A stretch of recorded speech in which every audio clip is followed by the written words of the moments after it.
Good evening. Ira Epstein, and here we are with your SPDR ETF stock market wrap-up. And this is for Wednesday, the 26th of April, 2023. All right. My mailbox is starting to get a lot of people writing me on Schwab that it is now time to buy. It was 16 times earnings. It's now 13. There is no way their balance sheet is in trouble. They said they have plenty of money, blah, blah, blah. We'll talk about it. We get them in about the fourth or fifth chart here or so. We have First Republic Bank in serious trouble. They have lost since the 24th. Today's the 26th, 2/3 of their value. And they'd already been down dramatically. Why the Fed's keeping the discount window for them open is beyond me. This is a bank that should be closed. Bye-bye. That's simple. If it's such a good bank, let the big boys buy it. They put money into it anyways. Otherwise, where's the angel investor? Why save it? All right? Now, does that mean there'll be some loans that the government has to work things out with? Yes, but it won't be a contagion. Aftermarket, Meta, solid performance. After 3 big losing quarters, they have turned the ship. Advertising revenue up. Things looking good there. Very good for them. And more layoffs coming. Everywhere I'm reading, Stellantis today, the auto group, what did they do? They're cutting 33,000 jobs. A lot of jobs are going to come out of corporation in Tyson. They're talking of laying off more people there, maybe up to 10-15% of the labor force in the corporate world there. They're upper echelon people, not the line people. So you're getting this still going on. It's interesting that that's the areas now. That's the industrial area, which is different than the tech area for a change. So I watch that. Where will those people go? It's very clear to me. They're going to go to the service industry. So we have to see as the unemployment claims tomorrow come out.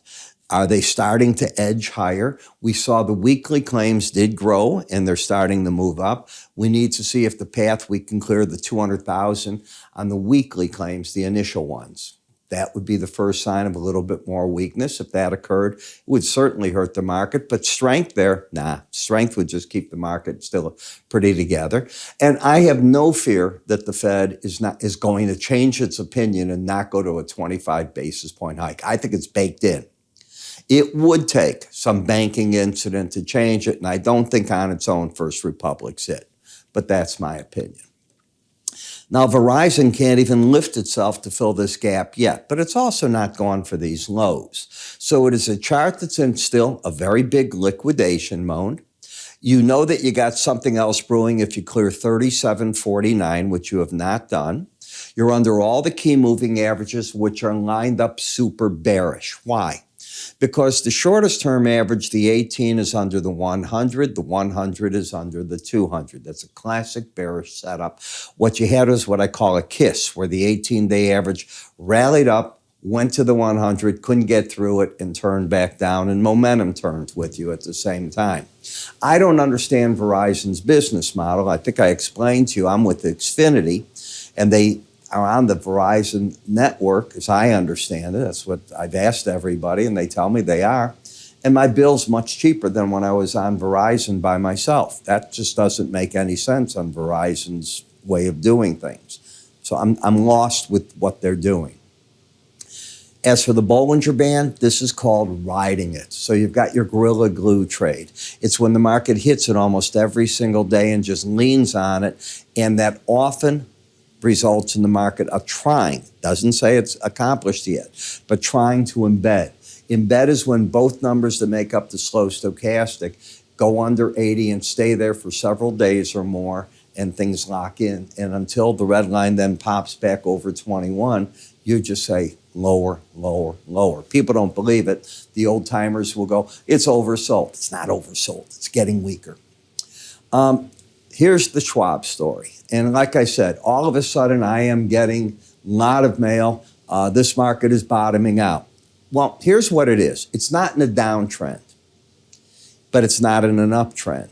You have a lower low, you have a higher high, and you're caught pretty much in the Bollinger Band from here to up there with sideways action.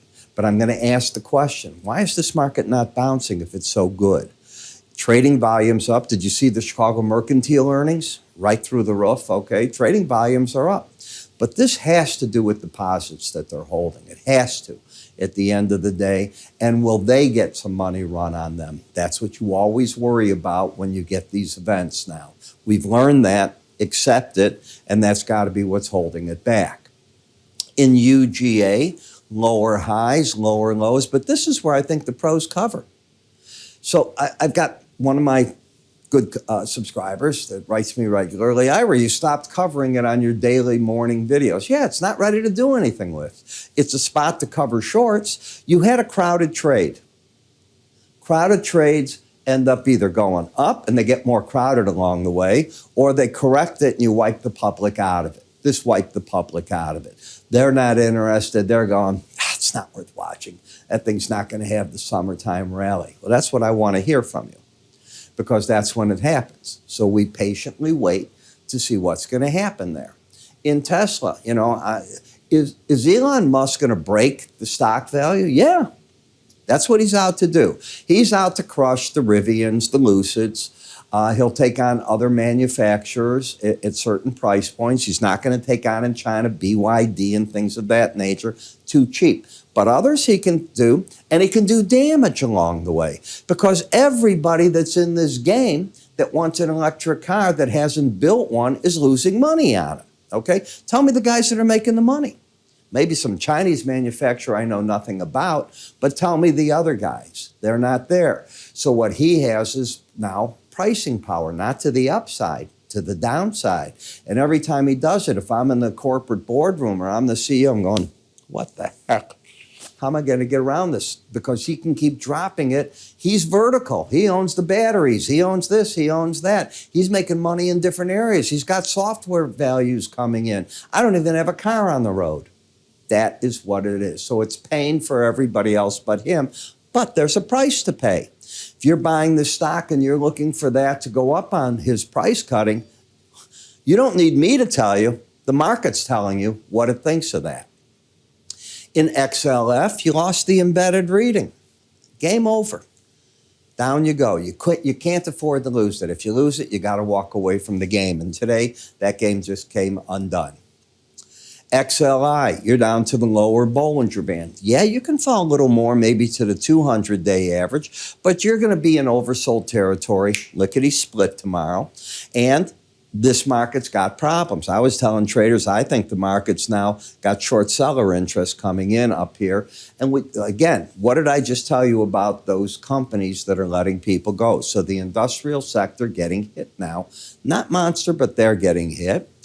In the semiconductor, well, you're down to the area where I expect short covering. Now, are we going to embed? Embedding requires that these numbers stay under 20 for several days or more. Day 2, day 3, you got your third day. So on a hard rally here, what do I think the pros are going to do? As long as the red line's not over 21, I think they'll sell it. The home builders, been bullish, gave up the embedded reading again. Watch. Here's yesterday, here's today. What are you supposed to do on a day like today? Bye-bye. From the way I teach, working in my enhanced Bollinger Band course, now I'm only looking for 67.47, but it's bye-bye. Got to walk away from it because you lost the upside momentum.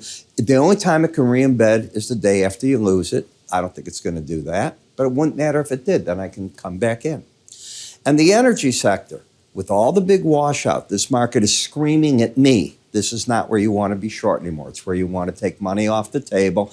It's a lethal combination of the 200-day average and the Bollinger Band. Even if it drops further, I don't care. It's an odds-on play that you're getting a lot of short covering. So social short covering, I guess. Short covering, and the market is oversold.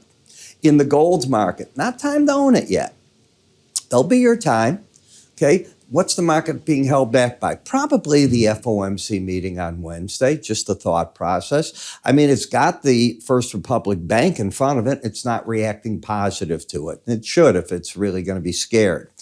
Silver market could drop further here. It is got the momentum down. It could make a run to the lower band. There's nothing bullish on that chart yet. I wait.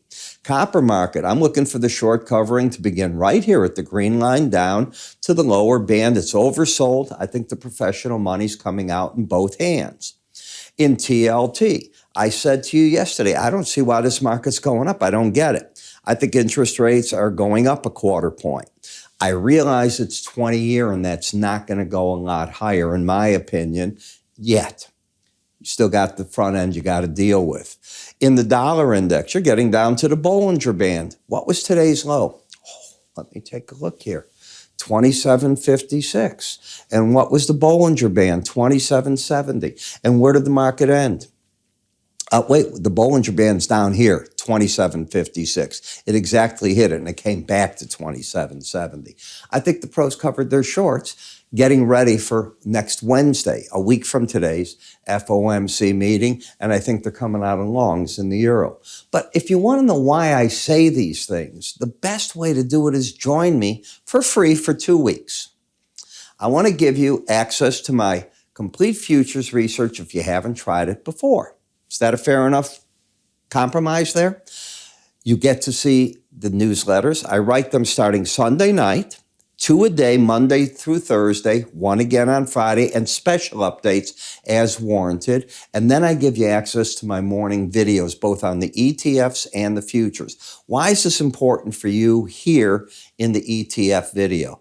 Because DIA, SPY, TLT, I can go on and on. How many? GLD, SLV, XLE, they're all part of the futures market. That's what they're based on. So you get to see how the futures are going and maybe where you should work with it. And what's it cost you? Nothing. So to get this, go to our website under free offers, move your cursor up here. You'll see an icon. It says free offers.